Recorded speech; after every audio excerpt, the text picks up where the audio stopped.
Հաղորդման գործընկեր Յասաման ռեստորան 17 միլիոնի մոտ արկա է կատարակտ աչքի հիվանդությունը, որը շատերին հայտնի է տարիքային կամ ծերունական կատարակտ անունով։ Հնարավոր է կանխարգելել դեպի կուրություն տանող այս հիվանդությունը։ Կատարակտ նշանակում է ջրվեժ ու հենց այնպես չի, որ այդ անունը դրվել է։ Իրոք պացիենտները ունենում են խավար եւ մշուշոտ տեսողություն, կան որոշակի գործոններ, որոնք կարող են արագացնել այդ process-ը, ինչպիսիք են օրինակ ալկոհոլի, ծխախոտի չարաշահումը։ Բոլորս դատապարտված ենք։ Հնարավոր չի կանխել կատարակտի առաջացումը։ Դա միֆ է, հաստատված միֆ, չկան այդպիսի կաթիլներ, որոնք որ կկանխարգելեն կատարակտի զարգացումը կամ կդանդաղեցնեն դրա ընթացքը։ Ամենաշատ տրվող հարցը, որ պացիենտները տալիս են, արդյոք ես կկուրանամ վիրահատությունից հետո, չի կարելի թողնել, որպեսզի կատարակտը հասնի իր վերջին փուլերին, ինչպես սիրում է ասել ժողովուրդը, փառ է գալիս աչքի առաջ։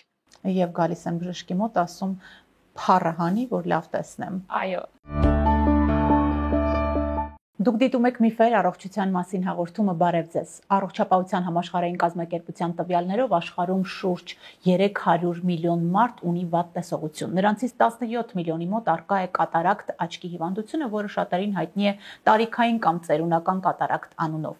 Հնարավոր է կանխարգելել դեպի կուրություն տանող այս հիվանդությունը։ Ինչ է առաջարկում ժամանակակից բժշկությունը աչքի լույսը պահելու համար։ Կզրուցենք ակնաբույժ Էլինե Զագարյանի հետ, բարև ձեզ։ Բարև ձեզ։ Կատարակտ թարգմանաբար նշանակում է ջրվեժ եւ պատահական չէ, որովհետեւ կատարակտ ունեցող մարդիկ կարծես աշխարհին նայում են ջրվեժի ետևից։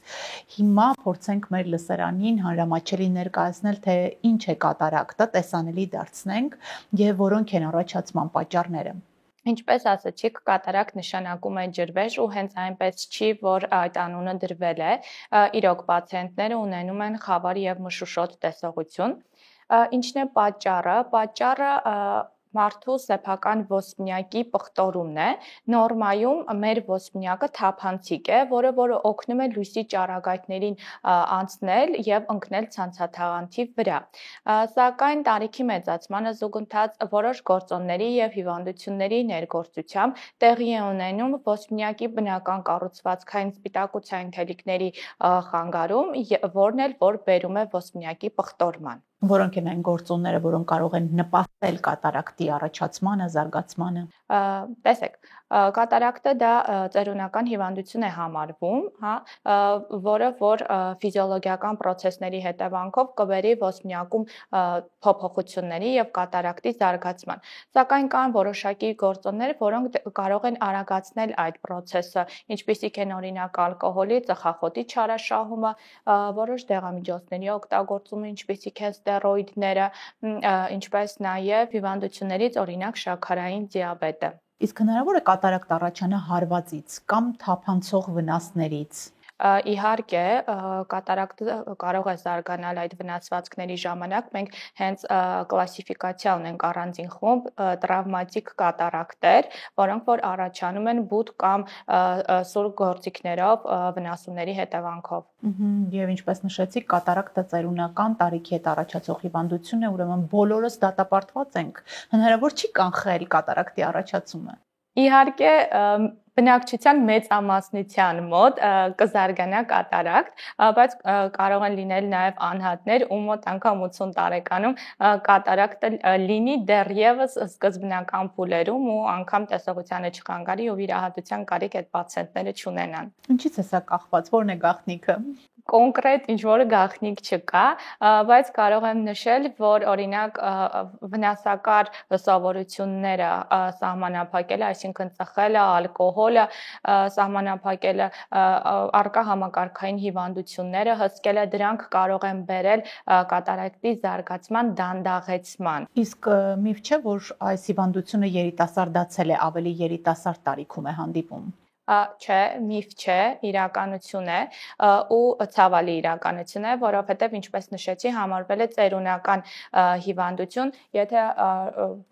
շատ վաղ ժամանակներում կատարակտ ունեցել են 70-80 տարեկան հասակում, այսօր մեր պացիենտները նաև կազմում են 50-ից 60 տարեկան խմբի անձինք, ինչպես նաև լինում են դեպքեր, երբ որ վիրահատում են 38-ից 40 տարեկան պացիենտների, ովքեր որ ունենում են տարիքային կատարակտ։ Իսկ կարող է կատարակտը ախտահարել մյուս աչքը։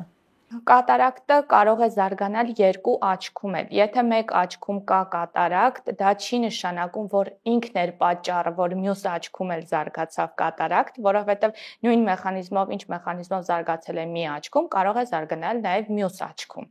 Դա չի նշանակում, որ ախտահարեց մյուսին, փոխանցեց։ Այո։ Իսկ կատարակտը անզեն աչքով տեսանելի է, մարդն ինչպես հասկանա, որ կատարակտ ունի։ Սկզբնական փուլերում պացիենտները ունենում են տեսողության սրության իջեցում, աղոտ կամ մշուշոտ տեսողություն, բայց այդ փուլերում, սկզբնական փուլերում նրանք չեն կարող տեսնել կատարակտ ունեն թե չէ կամ դիմացինը չի կարող տեսնել։ Մենք սկզբնական փուլերը իհարկե տեսնում ենք հետազոտության ժամանակ։ Այլ բան է, երբ որ կատարակտը հասնում է իր վերջին փուլերին ու աչքի կենտրոնում բբի հետևը մենք տեսնում ենք արդեն սպիտակ պատկեր, դա արդեն անզեն աչքով տեսանելի լինում է։ Ինչպես սիրում է ասել ժողովուրդը, փառ է գալիս աչքի առաջ։ Եվ գալիս եմ բժշկի մոտ, ասում փառը հանի, որ լավ տեսնեմ։ Այո։ Եվ կարող ենք ասել, որ ժամանակի նախդորոշումը կարող է դանդաղեցնել կատարակտի զարգացման ընթացքը։ Ժամանակին ախտորոշումը հնարավորություն է տալիս ուղղակի պացիենտներին ճիշտ ուղղություն ցույց տալ, նրանց ասել, որ ձերբազատվեն վնասակար սովորություններից, վերահսկեն իրենց հիվանդությունները, ինչպես նաև սկզբնական փուլերում մենք կարողանում ենք ակնոցային կորեկցիայի միջոցով ապահովել պացիենտներին բարձր տեսողություն եւ նրանք դեռևս այդ շրջանում կարող են չվիրահատվել։ Ինչպես է բուժվում կատարակտը, հաճախ վիտամինային կաթիլներ են նշանակվում։ Այս կաթիլներն օգնում են, որպեսզի չզարգանա կատարակտ հիվանդությունը։ Դա միֆ է, հաստատված միֆ, չկան այդպիսի կաթիլներ, որոնք որ կկանխարգելեն կատարակտի զարգացումը կամ կդանդաղեցնեն դրա ընթացքը կամ կբուժեն ընդհանրապես կատարակտը։ Կատարակտի բուժումը միայն վիրահատականն է։ Փաստորեն կատարակտը կաթիլներով չի բուժվում, սա միֆ է։ Կատարակտը կարելի է բուժել միայն վիրահատական ճանապարհով։ Երբ է վիրահատություն նշանակվում բժշկուհին։ Մեր ժամանակակից բժշկությունը, սարքավորումները հնարավորություն են տալիս կատարակտը վիրահատել ամենասկզբնական փուլերում էլ, երբ որ կատարակտը դեռ նոր է զարգացել։ Իհարկե նաև չի կարելի թողնել, որպեսզի կատարակտը հասնի իր վերջին փուլերին, գերհասուն դառնա, որովհետև այդ դեպքում բարդանում է թե վիրահատության ընթացքը եւ թե հետվիրահատական շրջանի բարդությունները կարող են լինել ավելի շատ ու բուժման տևողությունն էլ հետվիրահատական կարող է լինել ավելի երկար։ Ինչից են մարդիկ վախենում։ Վիրահատության մասին մի փոքր ավելի մանրամասն արհեստական ոսպնյակներ են տեղադրվում, դրանք ինչ որակի են, տեղային ազգայացումով է տեղի ունենում, ամբուլատոր է, վերականգնման ընթացքը, այլ բարդություններ հնարավոր է թե ոչ, պատասխանենք այս հարցերին։ Ամենաշատ տրվող հարցը, որ պացիենտները տալիս են, արդյոք ես կկուրանամ վիրահատությունից հետո, կամ իմ հարևանը վիրահատվել էր, իր վիրահատությունը վատ էր եղել, բա որ իմ մոտ էլ այդպես լինի։ Իրականում վիրահատությունը պետք է կատարվի այն ժամանակ, երբ կա դրա անհրաժեշտությունը, երբ պացիենտը ունի գանգատներ եւ մենք տեսնում ենք, որ այո, այստեղ պետք է կատարել վիրահատություն։ Իհարկե հաշվի են առնվում նաեւ տվյալ պացիենտի մոտ կան արդյոք այլ ակնաբանական խնդիրներ թե չէ, որոնք որ կարող են բերել տեսողության կորստի կամ տեսողության իջեցման, որը որ կատարակտի վիրահատությունը ուղղել չի կարող։ Դրա համար նախորդ պետք է պացիենտի հետ խոսվի, պացիենտին բացատրվի, որ նա ունի նաև այլ հիվանդություն, որը որ արդեն իսկ վնասել է տեսողությունը, վնասել է աչքը, օրինակ ցանցաթաղանթի հիվանդությունները կարող են լինել, տեսանյարդի հիվանդությունները, որի դեպքում անգամ կատարակտի վիրահատությունից հետո պացիենտի մոտ հնարավոր է, որ տեսողության սրության բարձրացում չլինի։ Եթե պացիենտին այս ամենը բացատրվում է, նա գիտակցված մտնում է վիրահատության ու այդ միֆը, որ վիրահատվեցի ավելի վատ եղավ, արդեն կցրվի։ Իհարկե չենք բացառում նաև ներվիրահատական բարդությունները, որը որ կարող է լինել, ոչ ոք դրանից ապահովագրված չէ, բայց ժամանակակից էլի եմ կրկնում սարքավորումները, մեր բժիշկների պրոֆեսիոնալիզմը թույլ են տալիս ներվիրահատական նմանատիպ նմանատիպ բարդություններից խուսափել եւ վիրահատությունը 99% դեպքերում լինում է հաջող եւ ոչ մի տիպի բարդություն չենք ունենում։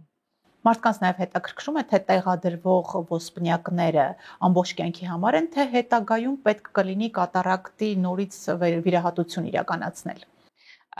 Դա երկրորդ ամենահաճախ տրվող հարցն է, արդյոք ամբողջ կյանքի համար է թե ոչ, իհարկե ոսպնյակները տեղադրվում են ամբողջ կյանքի համար, այսինքն դրանք չեն փոխարինվում, բայց իհարկե լինում են շատ հազվադեպ դեպքեր,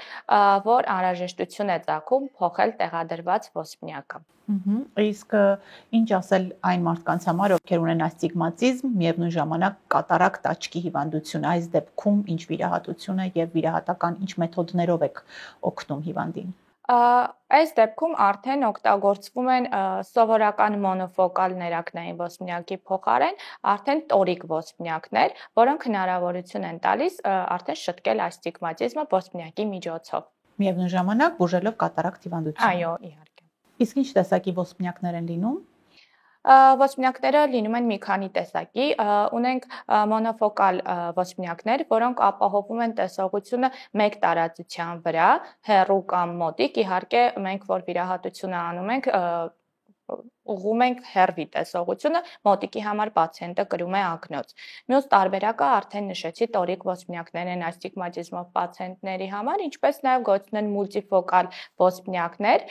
որոնք հնարավորություն են տալիս տեսնել 3 տարածությունների վրա, հեռու, միջին եւ մոտիկ, առանց ակնոցի հավելյալ։ Վիրահատության ընթացքի մասին ինչ կասեք բժշկուհի, որքան է տևողությունը, ամբուլատոր է, նույն օրը կարող են հիվանդները արդեն գնալ տուն եւ հետ վիրահատական ընթացքը երբ է վերականգնվում տեսողությունը։ Վիրահատությունը, այո, կատարվում է տեղային ազգայացումով, տևում է 10-ից 15 րոպե, պացիենտները ընդհանրապես ցավ չեն զգում, հենց այդ օրը վերադառնում են տուն, հետ վիրահատական շրջանը 1 ամիս է, որի ընթացքում նշանակվում են կաթիլներ եւ պացիենտները գտնվում են արդեն հսկողության տակ։ Իսկ միֆ է, որ կատարակտ հիվանդությունը չբուժելու դեպքում, այս դեպքում չվիրահատելու դեպքում կարող է գլաուկոմա առաջանալ։ Դա միֆ չէ, որովհետև չվիրահատելու դեպքում կատարակտը, ինչպես նշեցի, գերհասուն փուլերի ժամանակ մանավանդ կարող ենք ունենալ ներակնային ճնշման բարձրացում, իսկ բարձր ներակնային ճնշումը բերում է տեսնող նյարդի վնասման,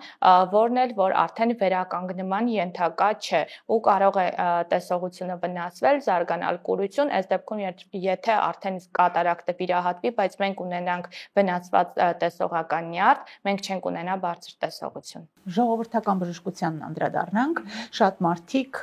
մեղրաջուր են կաթեցնում աչքի մեջ կամ խնձորի հյութով մեղրով լվացումներ են անում, ինչ կասեք սրանց արդյունավետության մասին։ Ցավոք սրտի նման դեպքերը քիչ չեն ու բավականին հաճախ են հանդիպում, բայց պետք է նշեմ, որ դրանք բացի հաստատված վնասից հաստատ օգուտ չեն տալիս, որովհետև նույն մեղրաջուրը դա բնական միջավայր է բակտերիաների համար եւ մենք կարող ենք ունենալ շատ լուրջ բակտերիալ ինֆեկցիաներ, որոնք կարող են բերել ընդհուպ միջև ակնագնդի հեռացման։